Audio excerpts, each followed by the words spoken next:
because they are one of the taller teams in the league together with UST and of course LaSalle, which is at number 1. But it's we've seen it in the games. They have a problem trying to dive for the balls, you know, look for the or cover for each other. Yeah, that's right. And recovering probably also because of their height. You know, sometimes if there are it's a burden. It slows them down.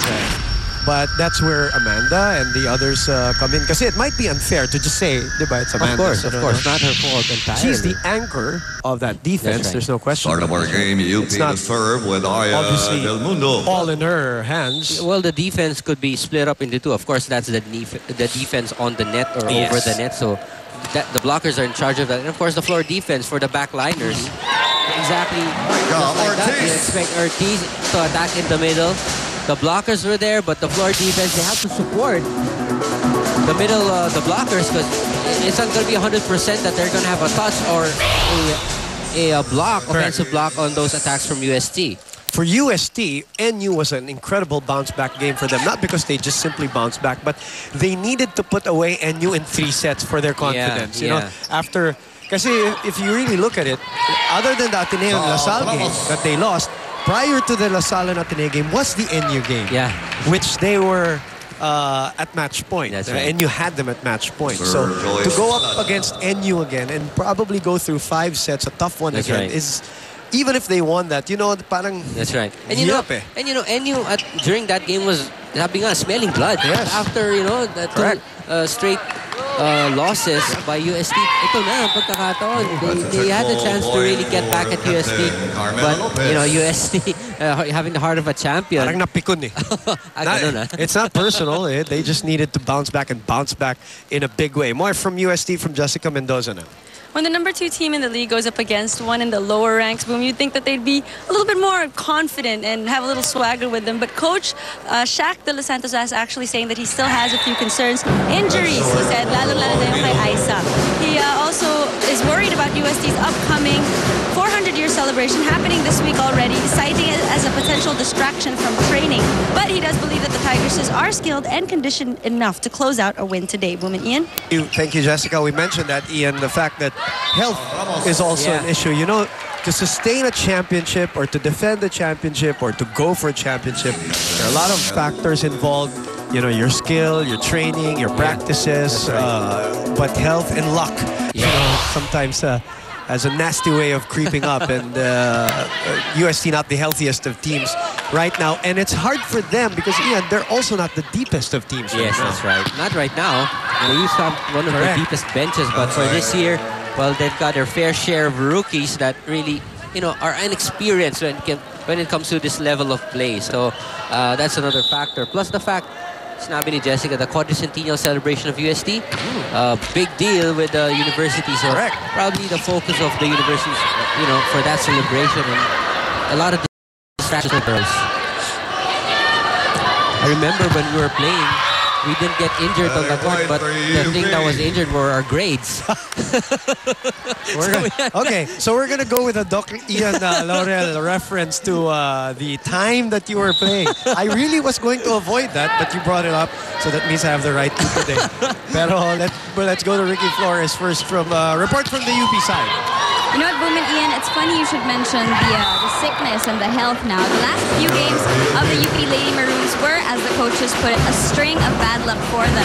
Last game versus Ateneo, Amanda Isada, Joyce Palad, Pao Henido, and Angeli Araneta were playing under the weather. The game before that, it was Denise Teta, who was sick, and today naman, it's Eileen Quejas, who's out with the fever. Finally, Amanda told me earlier that the game plan was to contain Aiza Maizo. It's either we contain Aiza or we contain the other 5 on the court. We'll go with the former. Boom and Ian? Thank you very much, Ricky. So there, UE also had their sickness issues.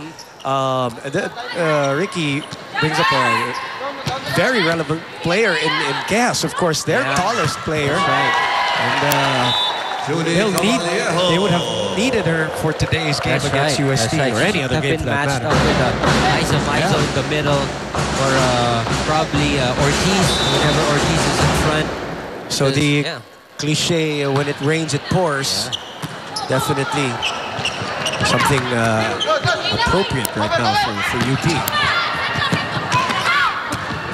Mas masakit yun dahil natatalo ka na, minamalas ka pa. Masakit yun, di ba? Yung UST kahit pa paano nananalo. Medyo lang nagkakasakit yung iba or nai-injure. But this is where, like for example, for UST side, this is where the coaching staff comes into play really in terms of managing now the personnel that they have, looking at the big picture. If you're UST now, you're looking at the big picture, you're looking at the Final Four, you're looking at solidifying, consolidating, or maybe even challenging for number 1, but you're looking at fortifying that number 2 spot. That's right. Hindi mo na pamimigayan. Yun ang ayaw mo mangyari ngayon. So sometimes you'll have to sacrifice probably a few sets here and there. You're right. But you're looking at the big picture if you're UST. You have to stay healthy for the Final Four, for that finals run, championship run. Coming up in a few more matches, and everyone, especially the ones positioned at 3rd, 4th, and 5th, they want to move up. And whenever it's you're up against UST, they want to get that surprise win, if you want to call it that, and get UST down in the standings. We are at 7-5 right now. Make that 7-6. It's a close one so far. And if you're Ateneo or Adamson, you look at UST right now to be a little more vulnerable than they should be. So this is your chance also to try to catch up. Masakit lang, natalo yung Adamson kahapon. Sa FEU. FEU, I said yesterday, really feeling good about themselves. Now with a 3-game winning streak. I mean, like after losing 6 or 7 straight. Like we always say, when Coach Nes Pamilar, when his girls start getting familiar with each other, and they get more experience, they get better conditions. That's right. And we were talking, winning is a habit, right? So, yun lang ang kinailangan nila eh. You know, when I was covering that game that they, the game that they won, and I was saying... The first one? Yeah, I wanted to find out how the girls would react after the final whistle. Parang championship, di ba? So... And it's like a complete transformation. After that.